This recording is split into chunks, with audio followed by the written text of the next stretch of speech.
Steve Martin. I'm here with my friend Chris Carnahan. Um, and we got a kind of a different subject we're going to talk about today. Chris and I are both grandparents. Um, we both have children that have not followed us in our beliefs and the different ways that we look at things. And we're both committed to love our kids, to love our grandkids, to have peace in the family, and um, enjoy our families and enjoy life and all of that. So we're going to talk a little bit today about how we can relate to our grandkids, um, and while respecting their parents, and uh,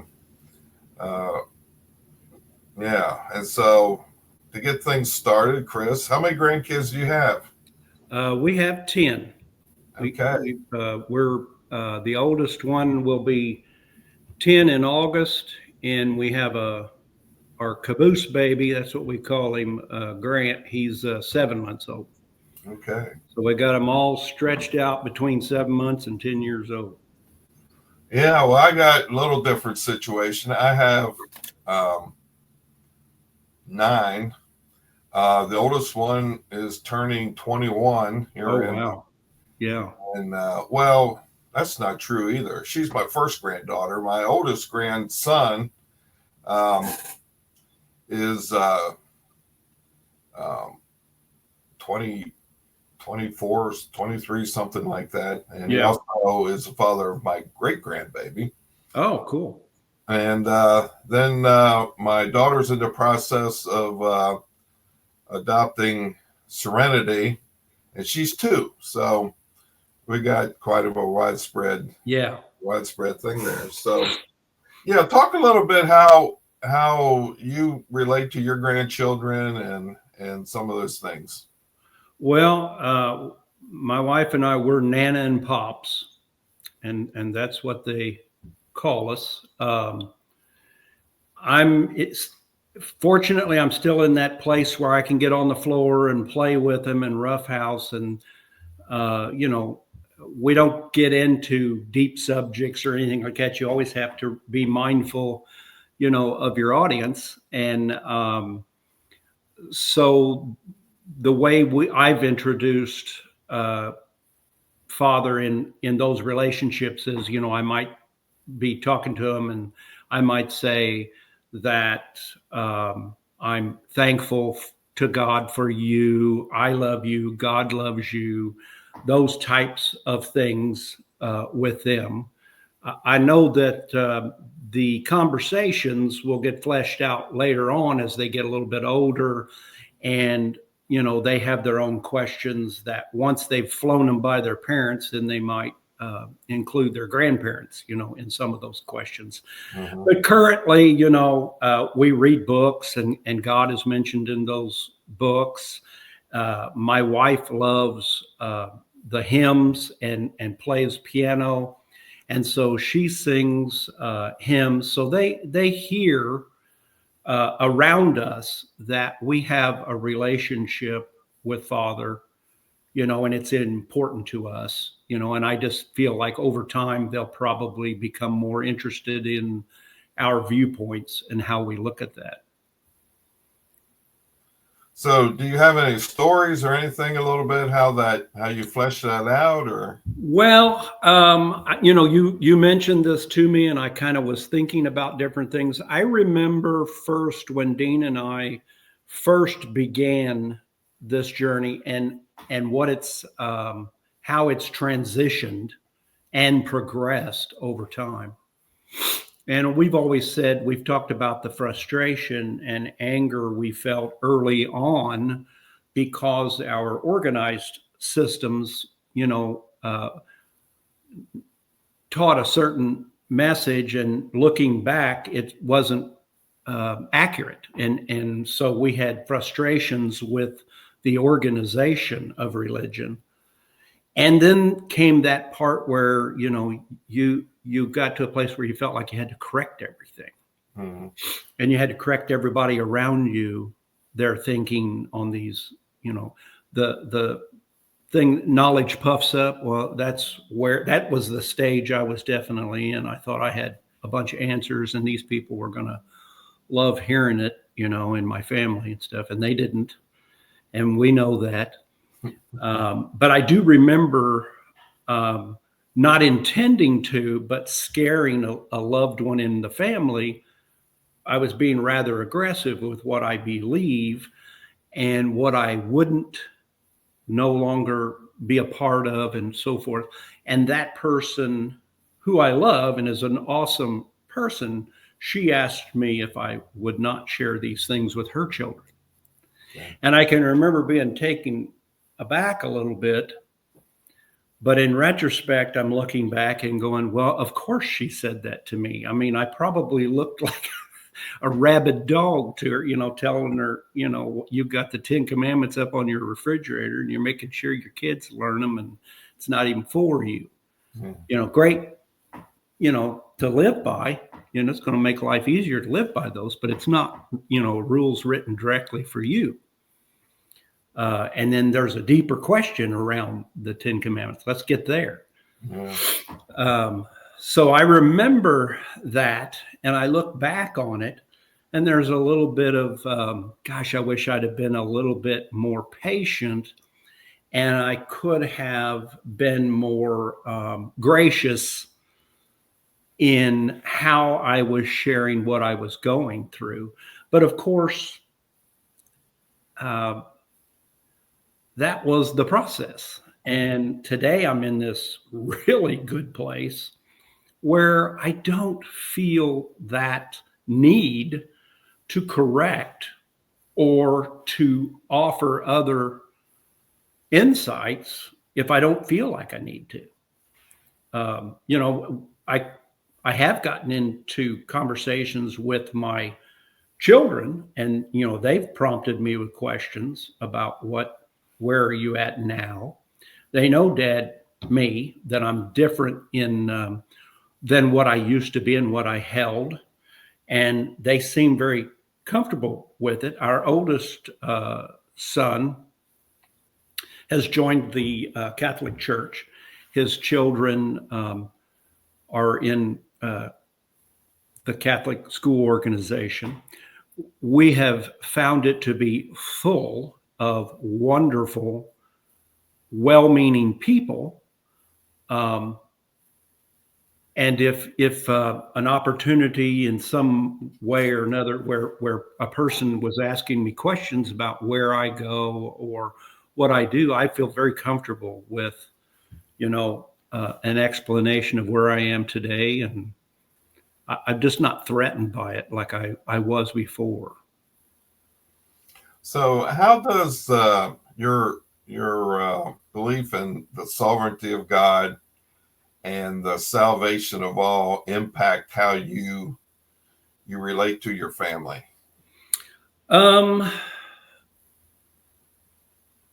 of course, I'm a big one on the sovereignty of God. That has been probably a linchpin, for everything for me to really come to an understanding that Father is in charge of everything. Great peace in that. However, it is a struggle with family members when we get to a place in the conversation where it opens up the questions about free will, human free will. Mm-hmm. And so I always feel like, okay, well, when we get there, me and my oldest son have had a couple of different talks about that, and he struggles with my concept of human free will. Mm-hmm. And I totally get what he's saying when he's defending how he thinks about it, because I remember thinking a similar way. But, I think the first thing is you try to get a definition of free will. What is free will? A will free of influence.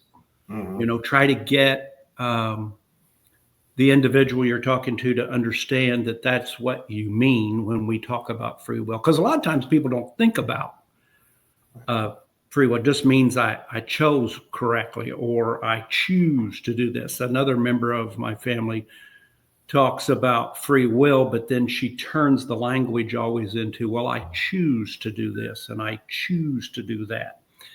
And I think it's interesting how she's processing that choice. Mm-hmm. And, I get into the definition of, everything, internal and external influences are happening constantly. If you get a little chill, you get up, walk over, and turn the furnace up. If you're sitting there hot watching a TV show, you're uncomfortable, you're going to get up, go over and turn the air down.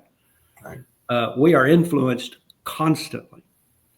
And there is no such thing as operating in a vacuum where there are no influences. So that's what I generally, I sort of, if you can say, steer the conversation there, I always say, this is how I see it, or this is where Father has me. Darson's recent article, this is my current understanding Father has given me. And I like that. I like saying, this is where Father has me right now. I think that sounds like I'm okay with where you're at, and this is where I'm at. And that's a very true statement. I am okay, and I know in the future, the grandkids are going to start at like, they don't see pops, get up and go to church on Sunday mornings. Now we will go to, when the church, I think when my oldest son's 2 kids were confirmed in we went to those, to be supportive and to love our children and our grandchildren. We went, and I didn't see a reason to create some sort of scene or whatever at something like that. I want to be supportive of the things that they're doing. And if the opportunity arises where we can discuss what was going on and stuff, then I'm going to try my best to keep it on a even keel. And it's always going to be with the understanding that, this is where I'm currently standing on those things, and I'm okay with where you're at. But that's hard for a lot of people. Yeah. Well, I think for me, it really gave the sovereignty of God. And I realized that God has a specific journey and a specific path for every individual, our children, our grandchildren, that it kind of released me from that pressure I thought that I had on me, that I had to convince them of this or talk to them about it. Yeah. Yeah. Because I know God has them on the path. And if God, if the Father wants to have them search, well, then that will happen.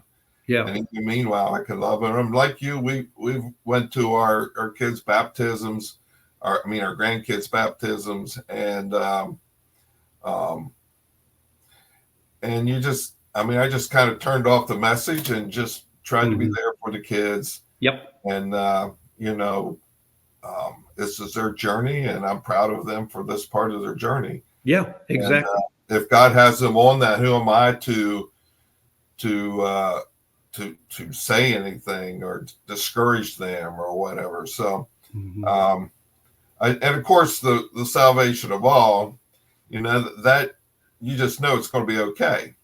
Yes. So whatever these paths are, whatever, and that's really helped me. And I was like what you talked about, when I first started in this. Of course, I had to talk to my kids about it. I had to talk to everybody about it. And like you, I was surprised when they weren't too happy to hear it. I don't know why, but I was. But now I think my kids have come to realize, well, Dad, he's a little out there, maybe, but he loves us. He loves our grandkids. He's not saying anything anymore, and they're comfortable, let the kids hang out with me. Right. And and they haven't asked me, but I've decided that if one of them comes and really starts questioning me, I'm going to say, look, I need to talk to your dad or mom before we have this discussion, because I don't want to I don't want to disrespect them either. I really appreciate that. Yeah, I think if one of them at an older age, when they are starting to think more deeply, and they come to me and would question something that I know could very well be controversial to what their parents, may themselves believe or whatever, I would ask them, the grandchild, that let me talk to your mom or dad or both, and see if they're comfortable with me sharing what I think about that. I think that would be the best way to handle that, and then I would respect the parents' wishes. Absolutely. Yeah. So. Well, yeah, I think it's, for me, it's been trying to build a relationship of trust, Mm-hmm. and that, at any time, two of my kids are more open to where I am. Mm-hmm. I have a daughter who has not 7 of the grandchildren. They're kind of still in the system and whatnot, but Yeah. that's okay. And I think being okay with where they're at has been such a freeing thing for me. Oh gosh, yes, tremendously. Yeah. It wasn't that long ago that I had some real concerns about grandchildren being in that arena, Mm-hmm. in that whole thing, and boy, just a turmoil of fears, about the things that they were going to be told, that just what you were talking about, salvation of all. Right. And that Father has this giant fry daddy somewhere, and everybody's thrown into that doesn't love him back or doesn't do a certain number of things right or whatever the tenets are in a particular denomination or whatever. I had some real fears that would manifest, and I could get emotional thinking that here we are with these little ones, and we're going to mold that thinking into their minds, that and prayer, talking about praying with the little ones. If I say, it seems like recently I said something about praying for that whole situation, for Father to be in that situation. And a granddaughter said something to me. May said something about, who are you praying for, or whatever it was. She's 5 years old, I think. And I mentioned the name of the person I was thinking of. And there was this real small, real quick little thing about, she was saying, well, I hope, it's all good or whatever. And I said, yeah, I do too. I hope that everything turns out right. But sometimes Pops prays, thank you even for the bad things. Because sometimes now she obviously she doesn't quite get what I'm saying there, but I was saying sometimes the bad things turn out to be good things down the road. So it's maybe an introductory thought to her mind. Now she's not going to get it all or grasp at all what I'm exactly saying there, but down the road, she may come back to me, why would you pray for bad things, or, that type of stuff. How do you mean that? And I just had this thought, because you were talking about, just being sad about the things they're being taught in Sunday school or vacation Bible school got to be the worst. But, they need a contrast too, Yeah. And so, fathers, us having been brought up, with the belief of hell, Mm-hmm. and being freed from that has been like, that and the sovereignty of God. Those two things have just totally freed me from so many things. And so Yeah. I appreciate that Um, so I don't know what Father's doing and all that, but he does teach us with contrast, and there's that.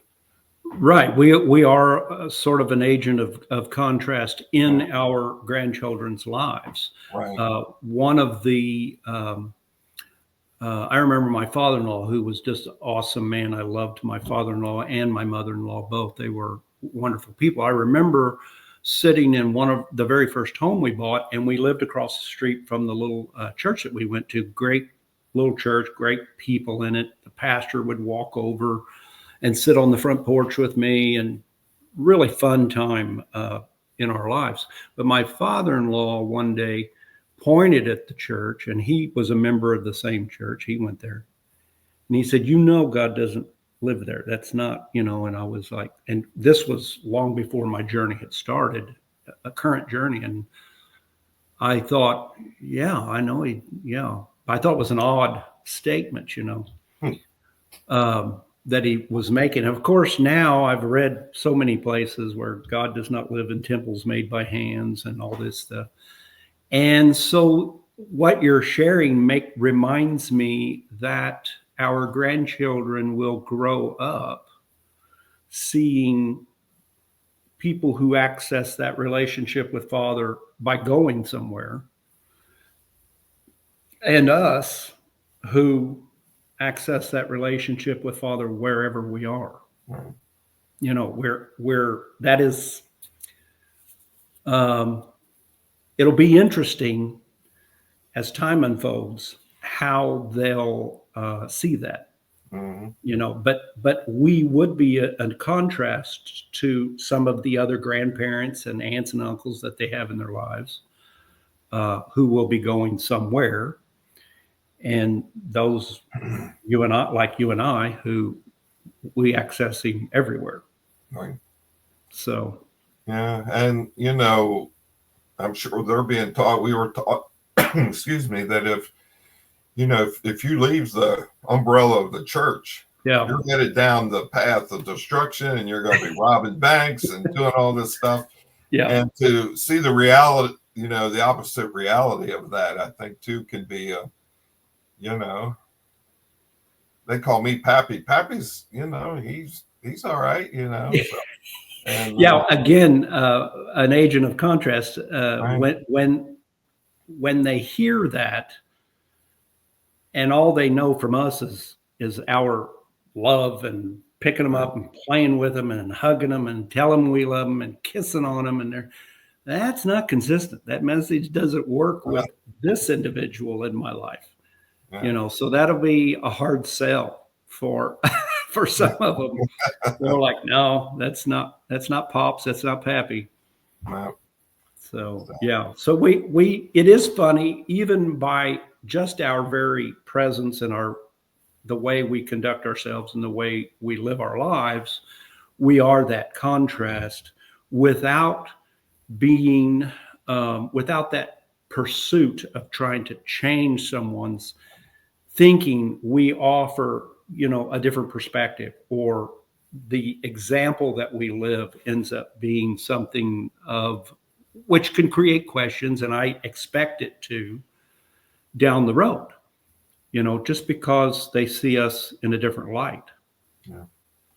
And I think there's this thing of just living life without, we don't have to say things all the time. And this is kind of related. I do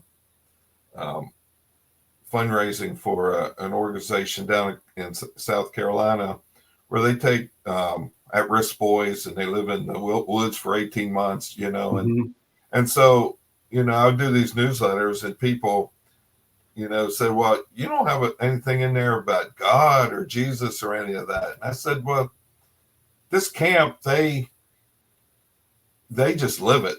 They don't talk about it so much, but they just live it. They use, they're loving and caring and all these things. And I think I can be the same way for us. We just live it. Yeah. And, I think all the time, Dean and I have talked about similar situations that you're alluding to. we always say, we're allowing people to watch our journey. Well, when I think about that, sometimes I know that, we all understand that life is full of tragedies and you live always understanding, knowing. And it is funny how I have to be cautious about what I turn that into in my mind about appropriately, do the air quotes, Yeah. appropriately responding. I'm a human being. I need to be free to respond, how I respond, Right. and there is going to be tragedy and there is going to be horrible things that I go through. And in my mind, I'm thinking, my goodness, now, what is going to be my response where the show is that Dean and I do? Because we are very much aware when we are on air talking that there are members of our audience that may be going through some really difficult times. And we want to be mindful that someone else is walking steps we haven't walked, and to just be accepting of them and everything that they're feeling. Even if they're angry at God, because I could see that. I could see that response. I'd understand that. We see it in Scripture. Yeah. So yes, I get what you're saying. The adage, action speaks louder than words. I don't want that to be a burden in my mind of how I will respond to certain things. I have an 81-year-old mother and an 83-year-old father, still here with me, and we see them nearly every day. But mom's health is declining a little bit. We've got moderate dementia going on, and my dad's physical. He is a very active man. He's done stuff his whole life. Well, he's just about worn his body out. He's got a new shoulder, 2 new knees. They tell him he needs another shoulder. He said, nope, I've got enough spare parts. I ain't going to do any more of that again. Yeah. But, I'm going to be faced with some things that are going to be coming up. I'm the oldest. I'm already in conversations with my brother and sister about, some tough decisions that could have to be made quickly. And all of that is mindful, or I'm mindful in my head of the position I'm going to have to take. And I want to still be mindful of Father in those instances and how I navigate that. Not that it to be a burden, but that I will lean on him for support and lean into him. Yeah. The one freedom journey that we did on prayer, Mm-hmm. Clyde was talking about, I asked Clyde if it was all right to be angry at God. And, he goes, it's okay. You can even cuss at God. Yeah. And so, I think that's a good point, that we don't come across as some kind of robots or something, that Mm-hmm. we have feelings and we need to process them. We're no different than anyone else. Oh, and, no. Yeah. We might forget some things in the middle of it, but, when, on the other side, we can look back and, and see what God was doing, or maybe not. Sometimes there's just no sense in anything. We just had some friends of our daughter. This guy's 43 years old and just instantly died. Yeah. And he has 5 children, and all this stuff. Well, how do you make sense of that? Right. Right. So real is real. Exactly. Yeah. And like I said, Dean and I try to be very mindful of that when we're on our show, to make sure that we want our audience to feel everything they're going through. We want to be present, in those moments with other people and allow them the freedom to feel that everything they're feeling, and that none of it's wrong. Right. They don't have to feel guilty about it. Yes, exactly. Not to add another burden. I have heard people try to correct other people's feelings in those situations, and oh, it sounds terrible Yeah. when someone is going, well, God wouldn't want you to feel that way. And I mean, it's interesting sometimes the things I've heard or seen on a show or a TV show or I've heard, I've been at a funeral home and have someone correct someone's feelings about something like, oh, that I don't like it. All right. Well, to kind of pull this all together, um, so what are some suggestions you would have for grandparents? And I know some of this will be repeat, but just kind of bring it all together. Um, for grandparents who find themselves in similar situations to us, where our children and grandchildren are at a different place. Oh, well, much of what we shared, it's that being transparent, it's that being who you are all the time. My kids see me get angry, frustrated. My grandkids, they've seen me get frustrated. They've seen me and heard me say things maybe I shouldn't have said or whatever. They see Pops as a real person. He gets angry, he gets sad, he gets happy, all of that. So I'm very comfortable with that they see the whole thing. But I think another part of me would be the conversation they hear from Pops from time to time when I say, hey, I was talking to God this morning, or my books. They see books throughout the house, and they pick, oh, Pops is reading that. Well, what's it about? Well, it's about how God is in control of everything, that God is operating everything, really just being who we are on our journey, unafraid, unabashed about what we're going through and how we process everything around us. And this trust and the idea that we have something larger than us that we are trusting in, that all this stuff is going to work out for the good. They know I'm in scripture from time to time. I will maybe repeat a scripture, so over the course of time, they begin to see some things are important to Pops, and the things that he does in his free time or whatever, they see these other aspects of Pops that apparently they're important to him. But I think being real is very much a part of it. We are flawed vessels. Yeah. Martin's book, Flawed by Design, has been one of my favorite books to look at, and finally capturing the idea in your head that all of our designs are all of our flaws are perfectly designed in us. And they're there, with a intention and a purpose. What a wonderful, freeing.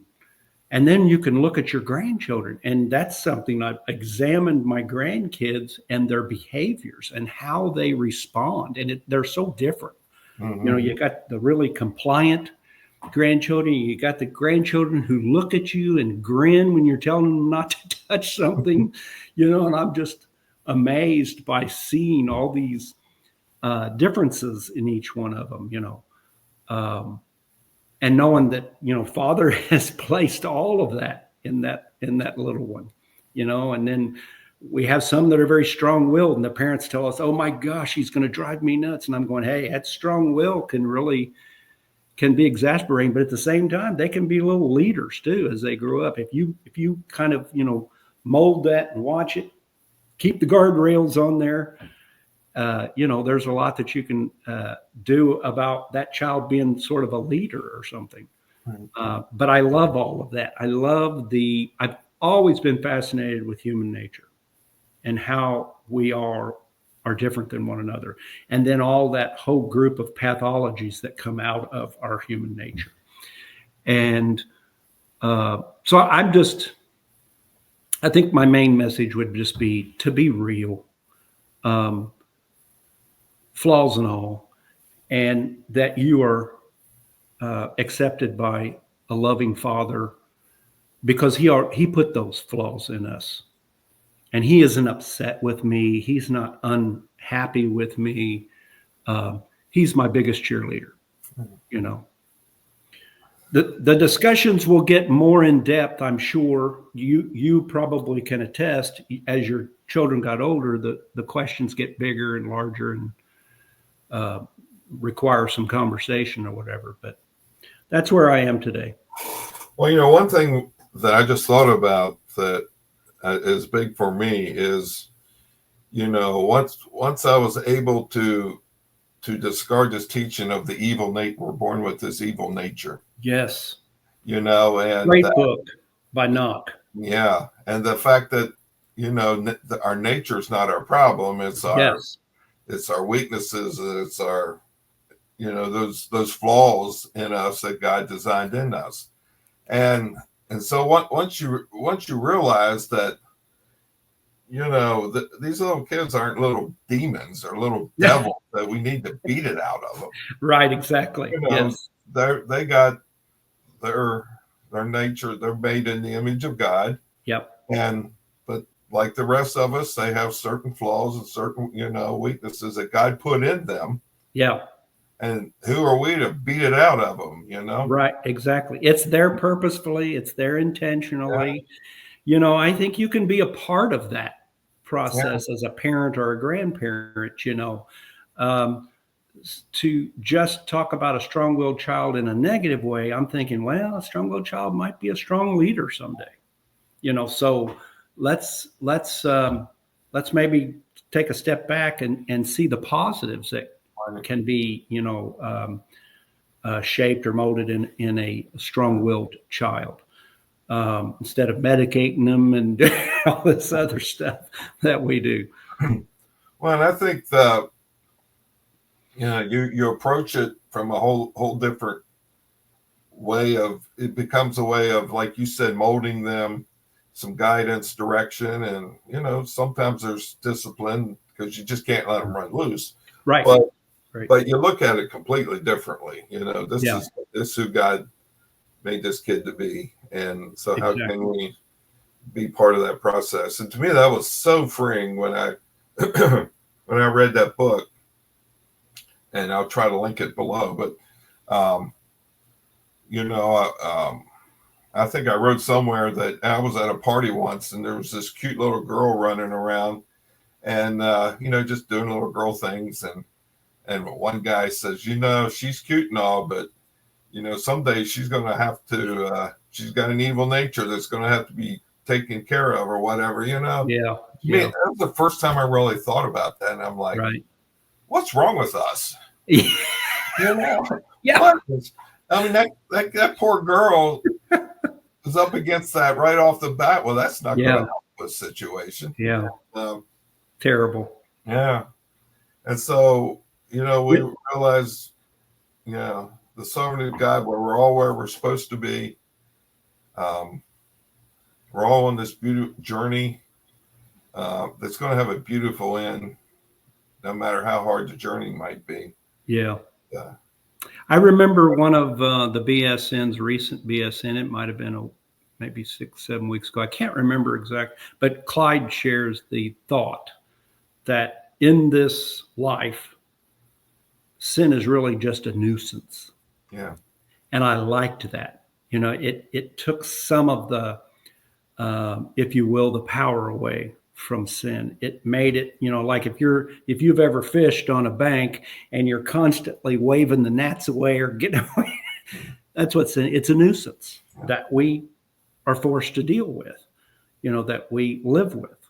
And that's all it is. And someday that limitation, that restriction, we're not going to have anymore. Yeah, we're subjected to it. Yes, exactly. Yeah, and in the absolute, it's not really our fault. No, No, No. excellent. Yeah. Yeah. Yep. All right. This has been good. Anything Yeah, else I you think want to so. say before we sign off? Or No, just that I love you and love the work that you've been doing on the BSN. Just got a book of yours sent to me in the mail the other day. I'm excited to read it. Appreciate the work you and Clyde do on these freedom podcasts. I love the recent one, the freedom of judging one another. yeah. What a great freedom that is, that we don't have to be in judgment of one another. So, Yeah. Well, and I, to appreciate the show that you and Dean put on. I think to me, it's it's kind of Elementized tradition. We watch it on Sunday morning, drinking coffee. We can see out our window where a bunch of people are gathered for a church service, and yeah, we're on our couch drinking coffee, listening to you guys. And sometimes I'm like, I wonder what they're hearing compared to what I'm hearing. yeah, I've been there enough to know what they're hearing. yeah. And that's just that contrast to freedom. Of the love that you guys have, and the care and the openness that you share, and just being real. Yeah, yeah. And And this, the people you see going in there, good, absolutely. well-meaning, good hearts. That it's the process they've been brought up. Tradition. As much as we love tradition in certain things, man, it can be so confining. Even in our thinking, to try and think outside of tradition. It's like everything. It's and just what you just said. We're subjected to it. Not even our fault that we struggle with those things. Well, yeah, you're good. You're right. They're good people. You see them going in with their kids, and they're doing what they think is right for the family, and they're where Father has them. So exactly, that's what I am all the time thinking. So sometimes I can get a little judgmental. Then I have to remind myself, this is where Father has them, and so true. All doing the best we can. Yeah. So. Yep. That's how they're accessing that relationship, and it's the best they got going right now. You and I would say, hey, I've got some other things for you to consider, but ultimately, God will be the one who turns the lights on, whether or not that would illuminate anything for another person. But that's the position I'm in now, where I'm, if the questions are asked and it's civil, then I'm going to open up where I am today, All right. Love you, brother. Take care. Love you too. Tell your wife I said hey. Yep. Thanks everybody for watching.